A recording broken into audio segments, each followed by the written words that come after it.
CM Jagan విదేశీ పర్యటనపై జై భారత్ నేషనల్ పార్టీ అధ్యక్షుడు లక్ష్మీనారాయణ కీలక వ్యాఖ్యలు చేశారు. రాష్ట్రంలో శాంతి భద్రతలు కాపాడాల్సిన బాధ్యత ముఖ్యమంత్రి, మంత్రివర్గంపై ఉంటుందని, ఈ పరిస్థితిలో ఆయన విదేశీ ప్రయాణం చేయడం సరికాదని అభిప్రాయపడ్డారు. ఎన్నికల అనంతరం జరిగిన విధ్వంసం గతంలో ఎన్నడూ చూడలేదన్నారు. జూన్ 4న ఎన్నికల ఫలితాల రోజున కూడా తగిన జాగ్రత్తలు తీసుకోవాలని విజ్ఞప్తి చేశారు. జరిగిన ఘర్షణలు, అల్లర్లపై దర్యాప్తు చేస్తున్న సిట్ అధికారులు తమ విచారణలో తేలిన వారిని ఖచ్చితంగా శిక్షించాలని లక్ష్మీనారాయణ డిమాండ్ చేశారు. ఆంధ్రప్రదేశ్లో ఎన్నికలు ముగియగానే అనేక సంఘటనలు చోటు చేసుకుంటున్నాయి. ముఖ్యంగా పల్నాడు ప్రాంతం కావచ్చు, నరసరావుపేట, తాడిపత్రి, చంద్రగిరి, ఇలా అనేక ప్రాంతాల్లో పార్టీలు ఒకరి మీద ఒకరి దాడులు ఈ విధంగా చేసుకోవడం అన్నది చాలా గర్హనీయం.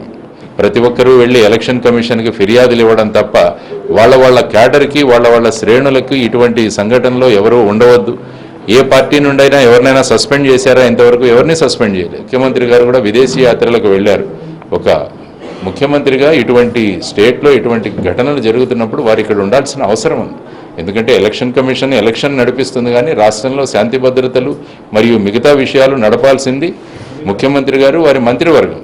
144 సెక్షన్ పేరుకైతే పేపర్ మీద ఉంది, కానీ దాని అమలు చక్కగా లేదు.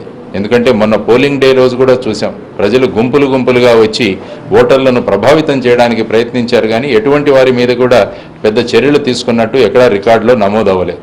సిట్ కూడా త్వరగా వారి ఎంక్వైరీ పూర్తి చేసి ఎలక్షన్ కమిషన్కు వాళ్ళ రిపోర్ట్ ఇచ్చి బాధ్యులైన వారి మీద చర్యలు తీసుకోవాలి. వాళ్ళు ఏ పార్టీకి చెందిన వాళ్ళైనా పర్వాలేదు, బాధ్యులైన వారి మీద చర్యలు తీసుకుంటేనే అప్పుడే రూల్ ఆఫ్ లా, అంటే ఈ రాష్ట్రంలో చట్టం పనిచేస్తుంది అన్న ఒక మెసేజ్ వెళ్ళాలి.